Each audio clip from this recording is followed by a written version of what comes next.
Hello friends, today பெருங்காயம் இல்லை அசோஃபிட்டடான்னு சொல்லக்கூடிய இந்த பொருளை குழந்தைங்களுக்கு கொடுக்கறதுனால என்ன பிரச்சனை வரும்னு சொல்லிட்டு பார்க்கலாம். இந்த பெருங்காயத்தை குழந்தைங்களுக்கு நாக்கில் வைக்கிறதுனால நம்மளுக்கு நார்மலாக ஆக்சிஜனை கொண்டு போகிற பிளட்டில் இருக்க ஹீமோக்ளோபின் வந்துட்டு மெத் ஹீமோக்ளோபினை கன்வெர்ட் ஆக ஆரம்பிச்சிடும். அதனால் என்ன பிரச்சனை வரும் அப்படின்னு சொல்லிட்டு பார்த்தீங்க அப்படின்னா, மூளைக்கு போகிற ஆக்சிஜன் கம்மியாகிறதுனால வலிப்பு வரதுக்கு வாய்ப்பு இருக்குது. உடம்பு ஃபுல்லாக ஆக்சிஜன் கிடைக்காததுனால உடம்பு ஃபுல்லாக நீளமாகிட்டு சைனோசிஸ்ன்னு சொல்லுவோம்.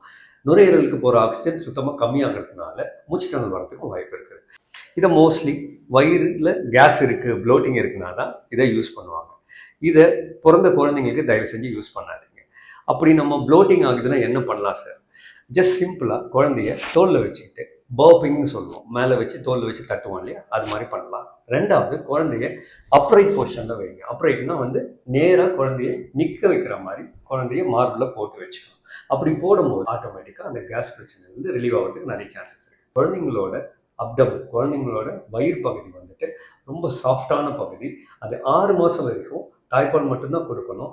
வேறு ஏதாவது ஈவன் தண்ணி கொடுத்தீங்கன்னா கூட அதால் டைஜஸ்ட் பண்ண முடியாத குழந்தைங்களுக்கு பெரிய பிரச்சனைகள்லாம் வர ஆரம்பிக்கலாம். தேங்க்யூ.